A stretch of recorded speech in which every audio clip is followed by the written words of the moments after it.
here. Ricky? Here. Jim? Here. Deborah? Here. And Tim? Here. Okay, so we do have a quorum. We will conduct business.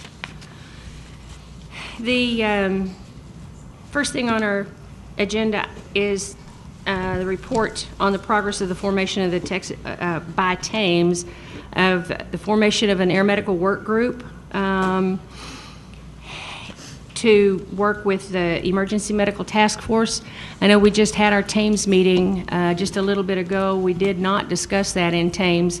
So I think we probably will put that on our next Air Medical Committee agenda and see if we can't get that work group put together. So I would encourage any of you that are interested in being a part of that work group to let me know.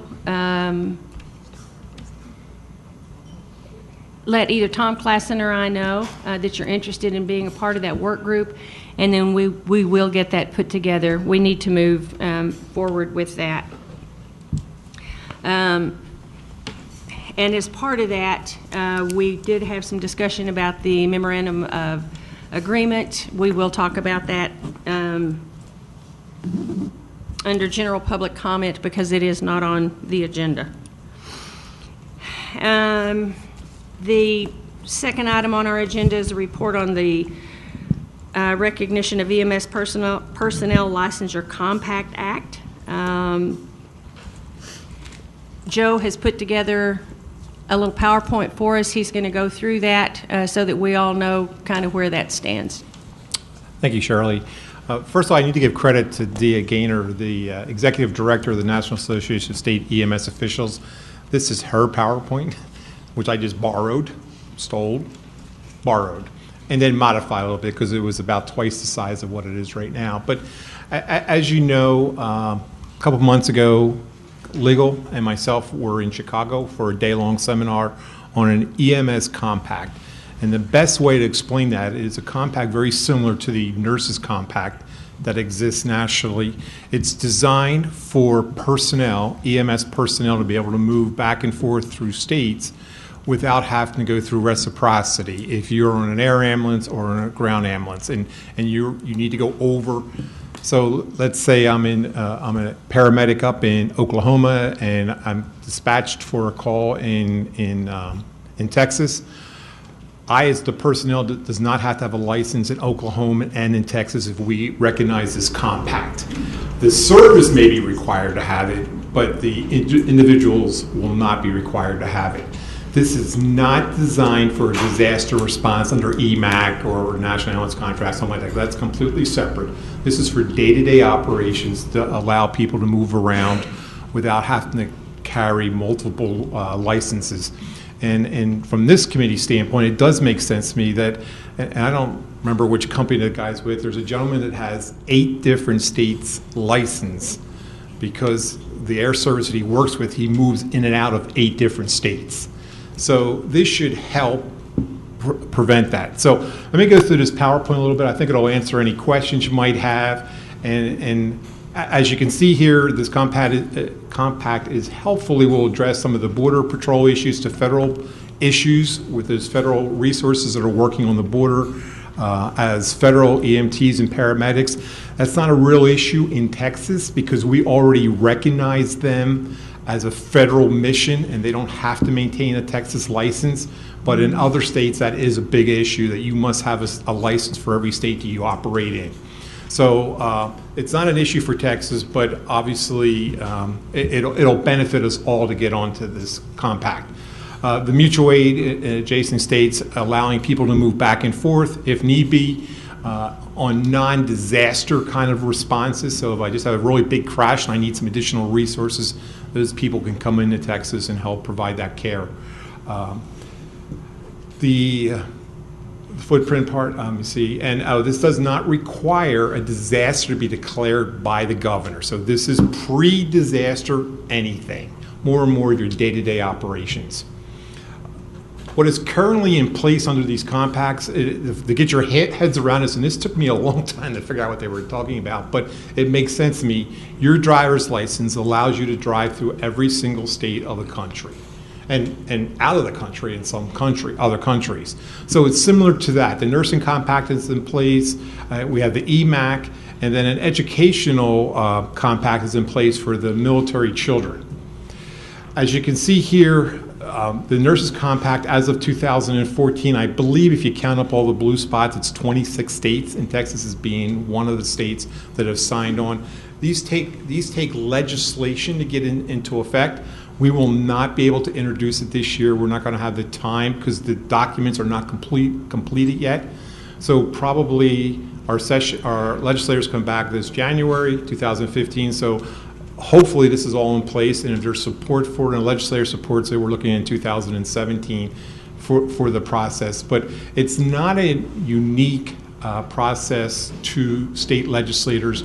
I believe, and there's another slide here, there's I think 24 or 25 compacts already in place within Texas to move resources around and recognize people.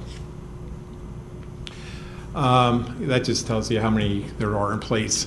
So what does this compact, what are the objectives? It promotes compliance with current laws and states. So right now, people may be coming into Texas and providing EMS, and they're literally could be breaking the law because they're not licensed to provide EMS in Texas. And if Texas signs off on this and other states, the states that sign off on this compact and agree to it, will have agreed to recognize each other's certifications. So when they come in under work. Now, this does not affect, if you move into Texas and you're working in Texas, you're going to need a Texas license. But this is for those occasional back and forth so you're not carrying multiple licenses. It's accountability to the states. We'll actually have a handle and understand what's going on who is doing this. And it also sets up an exchange of information. And you'll see later on it talks about discipline action. So if you mess up here and you're licensed in Oklahoma, you're going to be disqualified in both places until it's fully investigated and figured out, did you do something wrong or did you not? But it talks about that. It increases public access. It's easier for moving resources if you need them. It protects the public so we know who's coming in and out instead of right now we may not know that. And you'll see there's some requirements about fingerprinting and all that. And it forms a cooperation amongst states. And I think it'll get to the issues of continuing education in other states. Can we count it in Texas? It'll talk about distant learning. It'll get into those other things because it will force that relationship to be developed.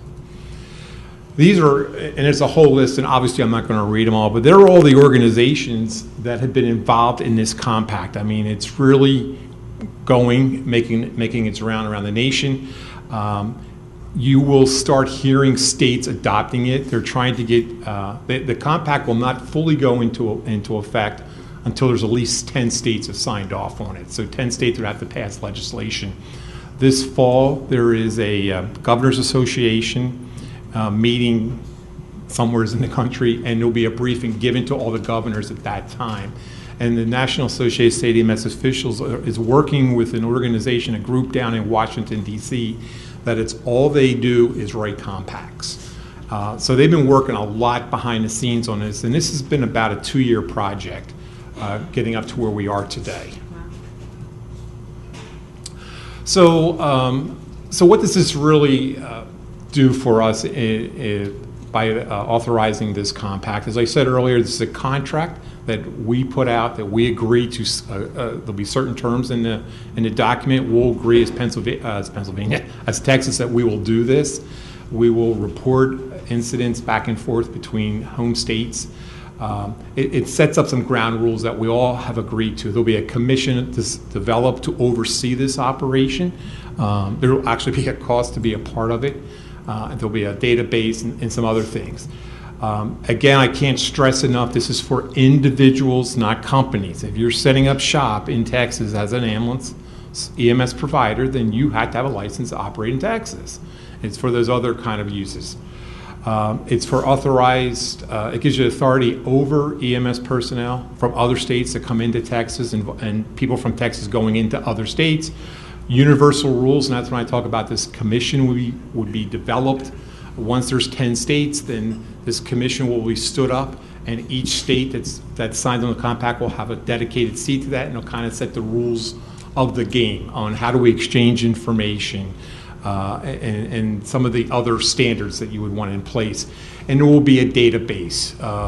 If you have some adverse effect action taken against your license in Texas or any state, this will go into this database, and it will be accessible to all the compact states, which is a good idea. I mean, there's a national database right now, but you probably know that every time you check a person in that national database, it costs $11. And so this is a way of doing it without having to pay $11 each time you want to check somebody. So what the home state obligations would be on this is, first of all, we would have to have a process in place to do investigations, which we already do. And so there was a complaint against me as a provider in Texas because I went up in Oklahoma. Oklahoma would have to have a process very similar to the Texas process to investigate that complaint. We would notify the commission, and if it was serious enough, the commission would say, okay, Joe Schmieder, you're done working in any of the compact states until this is fully investigated. And they would also notify the National Registry that if I was a registered person, they would also notify them. So the requirements would be that your state would have to be a registry state for initial certification, entry level. So we're already there. So your EMTs, advanced EMTs, and your paramedics would have had to take the initial national registry test to be certified in Texas, which we do. So we already meet that. This is going forward, but we're already there. It would require a fingerprint-based background check. We already do that here in Texas. The rules are in place that says that you have to do that within 5 years. And then we would have to agree that we will provide this commission any action that we take against a provider's license. And then it would have to be passed in law. The legislators would have to take this compact, pass the House, pass the Senate, sign in by the governor to recognize this compact if we choose to go in that direction. If you look at this map, this is a pretty interesting. Every state that's in dark blue is a registry state, at least for the entry level into the system. I believe the three gray. Oh no, that's all right. 2 or 3 of them are going to be going blue in the very near future. So most of the country is using the registry, obviously, for the initial certification, and the gray ones are using both. At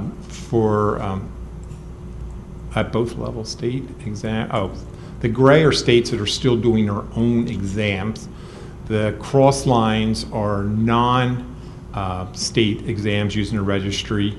Any white, Florida is just using it for the EMT. The light blue well, I can't point at the light blue. I'm pointing here. I don't think it'd be any good. The light blue is paramedic only, and the dark blue is EMTs and paramedics, and advanced EMTs. Again, these, as you can see, not everybody, and I would say the large majority of the states are not doing background checks of any kind. We are here in Texas. The other states are beginning to get the message that you really do need to do that. A lot of states are doing self-declared inspections. You say, I'm a murderer, that's how they find out. Some states, and I can tell you, I believe it was North Carolina, when they went to doing background checks on everybody. So it's my understanding in Texas, we drew a line in the sand, whatever year it was, I think 2000 and something. And everyone forward had to have a fingerprint background check going forward, and we didn't check the people going backwards. North Carolina did that too, and except they did everybody. 20% of the certified people tested positive or checked positive for some kind of criminal activity, and it was a major workload for the state to go back and check on the history on all these people, and I remember correctly, it was somewhere around 55,000 people were certified at the time, so you're looking at 20%, so you're looking somewhere around 10 to 15,000 people. It was a big surprise. I remember talking to the director saying, "Oh my God." Some of the requirements, you're going to have to be 18 to be a part of this. You have to have an unrestricted license by the state. So I can't, have any kind of restrictions to my license. And you must practice under the medical director of your home state when you go to that foreign state for whatever reason. So the doctor here would have to agree. If I'm going to Oklahoma to provide care, then my doctor here would be the protocols I would work under and would be the one authorizing me to provide care. So let me see what it says. This is just saying that the authorization to participate in this as a provider comes from the home state. So I can't just go to Oklahoma and say, I want to be a part of this and just try to, if Texas doesn't say yes, then Oklahoma is not going to say yes. It really is developing a network of an EMS system where there's the checks and balances are in place, the standards are set, we're all being educated the same way, being tested the same way, and kind of making one big system so that when we do move around, and as you know, the EMS system moves around more and more all the time, that you can take this education and the background check and all that stuff with you. Joe, can I ask you a question on that one real quick? Sure. And it's just because this is just recently been, the new scope of practice just came out in New Mexico for the paramedics, or for all the emergency medical services folks. Pediatric intubations was taken completely off the scope of practice for all of them. So the only way you can do pediatric intubations in New Mexico as a paramedic is if you go through the special skills, if your service goes through special skills process. If my program in Texas allows me to do pediatric intubations and I'm working under my physician's medical direction and I go to New Mexico, then can I do pediatric intubations there and be okay? Sure, and that would all be worked out by this commission whenever it is formed to say, okay, how do we deal with the differences between states? The baseline's the same because we're all educated and tested at the same level. You're taught how to do a pediatric intubation and tested on that skill. I can't answer that question 100% because I don't know what the commission will end up deciding once there's 10 states. But the way this is now, you would be able to? Yes. Okay. That would be my understanding as of now, but they could change all that depending on how they want to make that decision in the future. And there's other things, the snowing of patients and stuff like that on the medications that you could use on a patient. And some states don't approve it at all. So you're going to have to, the commission will work that out. And if Texas goes down this road, then we will have a voice at the table. There's an incentive to be one of the first 10 because they're going to set the rules up based on the first 10. Yep. And if you're not within that first 10, then you're going to live with the rules they develop. And then, they'll have to develop bylaws and all that stuff. And how do you change that process? But it'd be sure nice to be in the beginning and not playing to catch up afterwards. So the remote states that we're going to, and this affects every state, is you have to agree to document complaints and share information between states, exchange suspension, revoke, any kind of limitation on license, provide investigations, documentation between states. So if I go up in Oklahoma and do something really bad and they do this investigation, they have to agree up front that they're going to give all that information to Texas. So then Texas could take their license or take action against the person to shut them down for what they did. I think the easier way to understand this is just expanding your region, your area of response. Take away the state borders, you now, instead of having just 26 million people to worry about, you have 59 million people that, 10 states get involved in this, wherever the case may be. So it just expands that response area. And so, yeah, I always said that. The adverse action, we spent a whole lot of time on that in Chicago, just making sure that everyone knew that we were sharing information. It is very easy today between states so if you went to another state and they don't do a background check and there's that little box that says, have you been ever arrested or convicted of a crime? You check no. And unless you come before them again, and they may check it later, you can just go on and may never be caught. Who knows? But this will be an open exchange of information. Because it's in law with these requirements, it should limit some of the legal challenges of sharing that information, because they'll have to pass law that agrees to share this information for this compact to go into place. I'm just looking over this because I feel like I'm repeating some of the same thing. So that just repeats exactly what I've been saying. So states have the option to opt in or opt out. You don't have, there's no requirement to do this. Once you get in it, you can hop out of it later. It normally doesn't happen that way. I know from the Nurses Compact, one state jumped out after they jumped in, but apparently they jumped back in again. And this isn't new. I mean, there's literally hundreds of compacts out there nationally that people are using all the time in different professions to move people around without too much trouble. So there's some real wisdom to it. And as I said before, this has no effect on EMAC on disaster response. This is below that level, but above your day-to-day normal operations. And I can tell you from the domestic preparedness side that I chair nationally, the biggest issue in any kind of response, especially to a disaster, is that first 24 hours. Because after the 24 hours, you get the National Ambulance Contract in place, or you get an EMAC in place. But boy, that first 24 hours when that storm is approaching or hits you before all the federal resources come in is the hardest time. And this should help with some of that, be able to move those people without jumping a lot of hoops.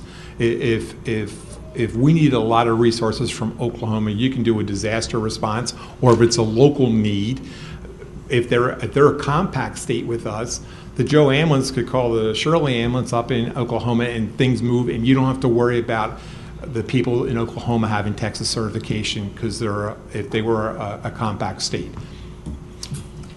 That's it. Any questions that I can answer for you? So this is moving. This is moving nationally.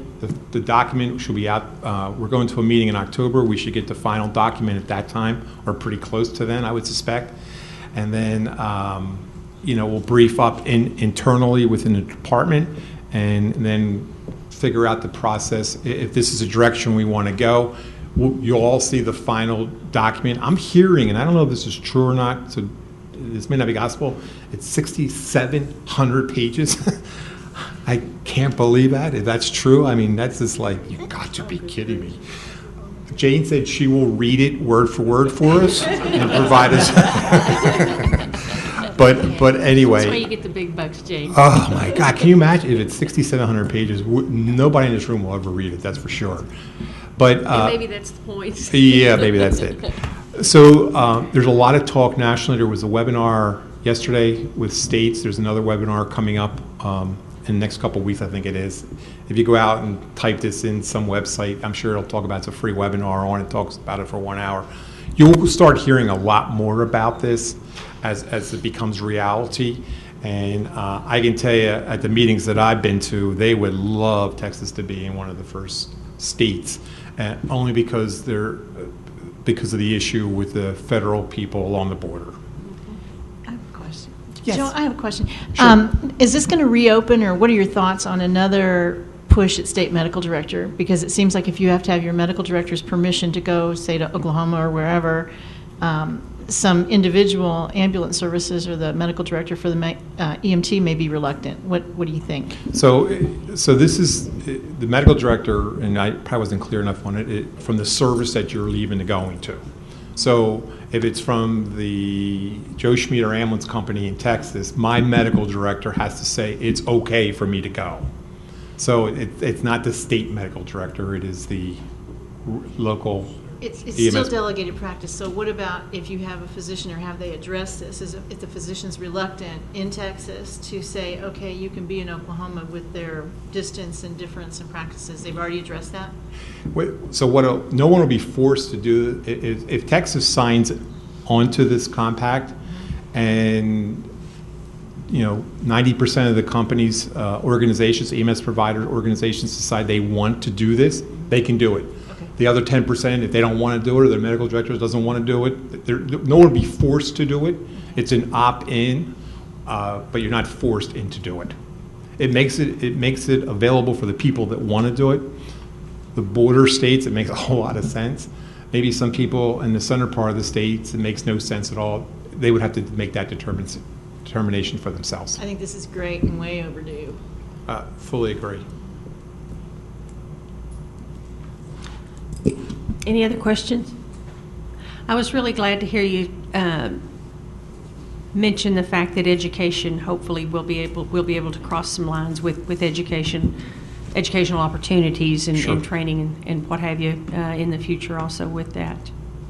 Yeah, this is, I can tell you, I've met with all of our neighboring states now, and we had a half a day discussion down in Mississippi on the same topic. We all got there, all the southern states met, and the whole distance learning thing is really a hot topic, and how do we recognize it in each state?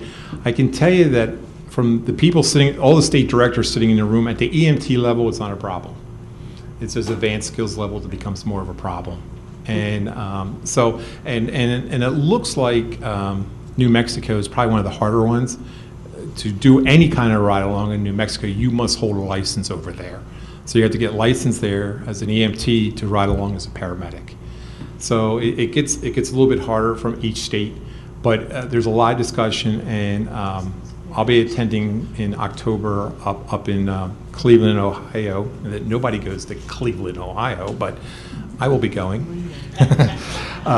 But they'll be discussing the whole online stuff and the exchange and distance learning and continuing education and all that. And they're trying to set up a national standard model for everybody so that each state doesn't have to solve this problem on their own. Very good. Any other questions? Guys are way too easy. Thanks so much for that. No problem. I'm certainly glad personally to hear that has progressed as much as it has, and that there's finally some movement being made on that. The nursing compact certainly has helped with staffing issues and what have you, and I think this will too once we get it done. And one of the good things about the process is the organization met with the developers of the nursing compact. So we kind of learned from them. There were some major pitfalls in the nursing contract when it first went into place. Sure. And so we're going to be able to steer away from that, and we learned from it. So that's a good thing. That's why the organization went with a group in Washington, D.C. that does this all the time. So we don't have to keep stepping in the same hole. Good. Thank you so much. Sure. Everybody good? Good. Okay, we'll move on. Trauma Systems Registry Work Group update. So our meeting for this quarter is actually tomorrow, and so I don't have much of an update other than to tell you we are making progress on the reports. There was some discussion about providing a level of detail to the RACs as far as individual provider participation to help the RACs hold providers accountable to the requirement to be reporting through the state registry. However, we're relooking at that, and we'll be discussing that tomorrow, given the proprietary nature of EMS call volumes and whatnot. So tomorrow the meeting is at 11:30 in the pop-off room. Again, I would encourage you all, if you're interested in this and want to discuss it further or see what the reports look like, that would be a great time to come and participate in that. And that will be this room? Yeah, I think in the pop-off room over here where we had Thames earlier today. Okay, all righty. Any questions or comments? All right, we'll move along. The number 4 item on our agenda is a report on the rules language. There, I put that in there. I did not know whether we would meet before the EMS committee or after. I did not know whether they were going to have anything new to add to that. We don't. They have not met yet. I'm assuming they don't. I have not heard that they did, so there's really not anything to discuss on that. We will leave it on the agenda for next time because there might be some things coming along that we'll want to talk about. But for now, we really don't have any report on that or anything to discuss on that.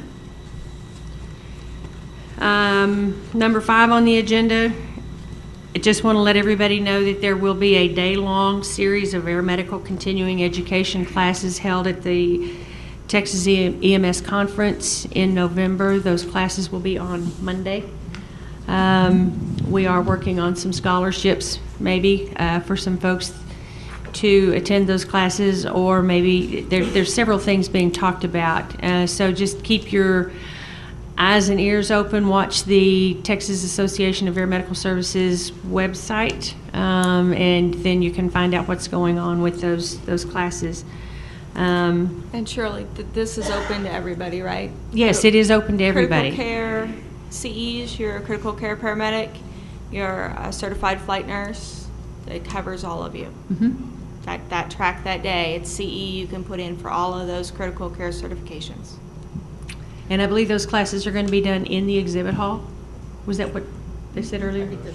Yeah, in the exhibit hall. So if you have an interest in attending those, either contact one of the TAMES members, watch the website, and we'll have the information on there just as quickly as we can. So, any questions on that?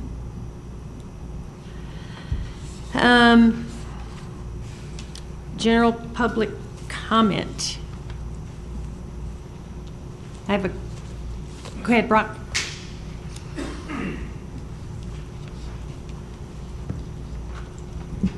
Good afternoon, Brock Miller with Air Medical. There's some flyers out there in the lobby for the Texas EMS Hall of Honor annual golf tournament. This is our 4th annual. Last year we had it scheduled at Texas Star in Fort Worth, Euless, and had a last-minute rain delay, or cancellation, I should say. We moved it to Topgolf, and it was very well received. Everybody really liked it. So this year, it's going to be at Topgolf again in Dallas, Saturday, November 22nd, 2014, from 7 p.m. to 10 p.m. There's going to be 2 charter buses departing the downtown Fort Worth Omni Hotel at 5:30 p.m. that Saturday, returning roughly around 11:30 p.m. For sponsorship or registration, please visit www.tames.org. All of these proceeds do benefit the families of those who have lost a loved one in the EMS line of duty. And those funds are used to help those folks either get to the conference for the actual ceremony into the cover Hall of hotel. Honor. Hotel. And the cost for this is $125 per person or $600 per team, and that's a team of 6, not 4, because you're actually going by bay. And if no one knows what Topgolf is, it's like a driving range on steroids, multi-level. You have microchip balls that are registered to your name on a screen, so once you hit it, it knows exactly where it's going. There's targets to aim, of course, like a target center. The closer you get to the center, the higher the score. And it's opposite of golf, playing on the course. The higher the points you score, you win, versus lower scores. So we'll have plenty of prizes. We're looking for plenty of sponsorships, even bus sponsors, trophy sponsors, of course, bay sponsors, also known as whole sponsors, food and beverage sponsors, you name it. And this would be the $600 for a sixsome? A sixsome, yes. Instead of a foursome? And yeah, you can register. Everything's online at tames.org, and we're just wanted to make sure the payments are received by November 1st. And your registration fee includes a buffet meal? It does include meal and 2 drink tickets, and then bottomless sodas. Okay. Thanks. I think everybody that went last year had a really good time, so I'd encourage you all to try to go. Whether you play golf or not, I don't know that that's even a requirement. You can just go.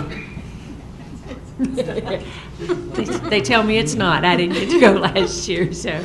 I would encourage you to go and just have a good time.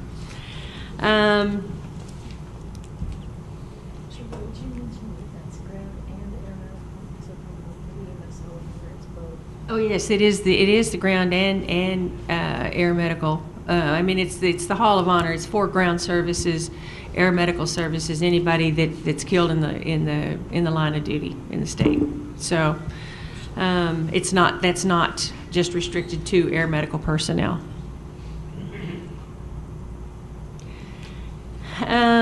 Shirley? Yes. I had a quick question, not related to that. Okay. Yeah, but okay. I noticed today, sitting through some of the other committee meetings, that the strategic plan was on all the other committees, kind of on their agenda. It wasn't placed on ours. What is the method, since it's not on ours, for our committee to make input or to have input into the strategic plan? You can do it next time. You can do it in November. Okay, at our meeting here or at the main Yes. council meeting? No, we'll do it here. You do it at a committee meeting, but it's we didn't put it on the agendas. That was, the committees were charged with doing that. Okay. Okay. And that was my oversight. Sorry. Okay. But we've got like a year. Okay, so November. Yeah. So, well, I'll not make that mistake again. Sorry. Okay. Open positions on the committee. We will have three folks retiring. Their spots will be up in December of this year. The committee applications will be posted on the website starting September the 2nd. Correct? That's the day after Labor Day. Correct. And we'll be on there through September 30th. So if you have, like I said, we'll have 3 spots.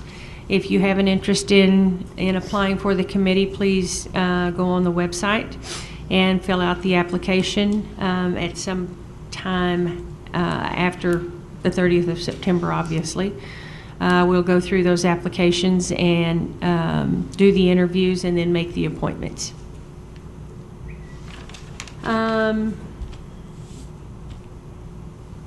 One of the things that was brought up this morning in the disaster committee, they were talking about if you have an MOA and you respond to a disaster as part of your service, probably need to check and make sure that your workers' comp insurance is going to cover you while you're working a disaster. It's just something that has not been talked about before. So you might want to just double check and make sure that that's part of your coverage if you respond to a disaster. Another part of that, the fixed wing, the memorandum of understanding or memorandum of agreement is out and has been signed by several air medical services. There was not a rate structure for fixed wing responses. There's not a published rate for fixed wing guidelines. So what we are looking to get developed is a rate structure for reimbursement for fixed wing providers if they respond. Those figures will come from a reputable source. Conklin and DeDecker was one of the sources that was mentioned. And then that structure will be vetted through the Texas Association of Air Medical Services, the TAMES group, so that we make sure that it's fair and complete. And then we will bring that rate structure back so that everybody has a chance to see that. If you're waiting to sign that MOA based on that rate structure, then hopefully we will have something for you. At least a draft at the next meeting. Hopefully that will be something that will be pretty much a done deal when we get back together in November.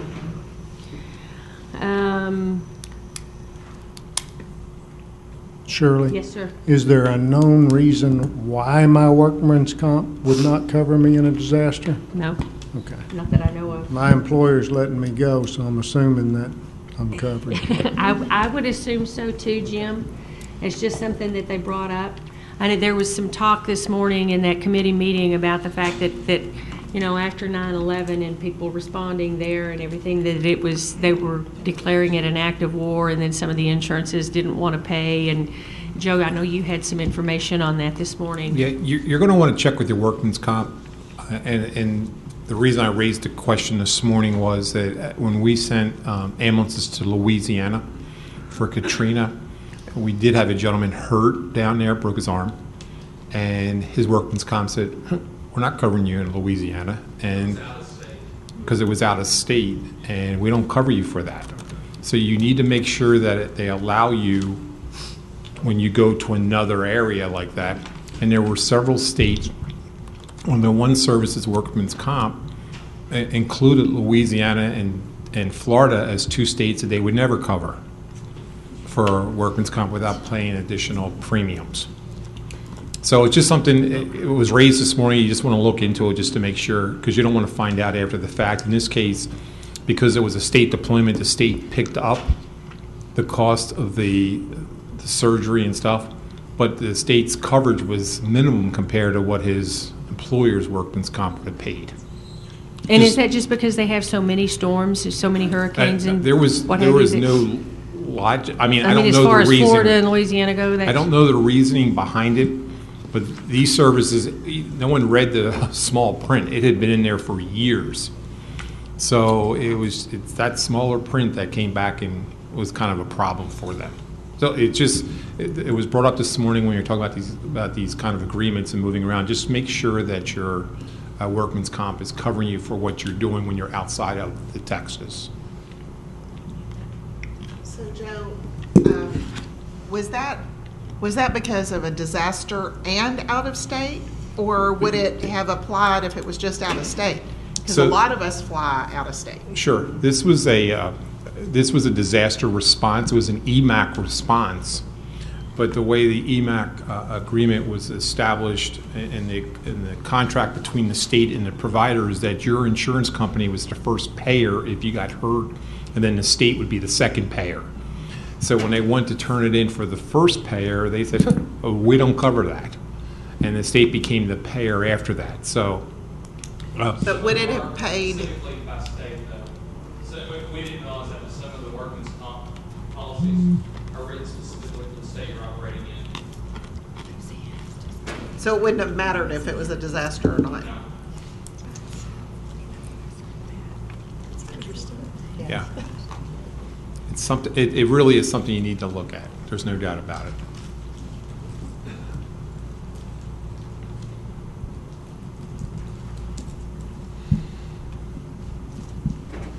And Shirley, the part about time of war, most of our insurance don't cover you in time of war because of a war attack. So that was the real issue after 9/11.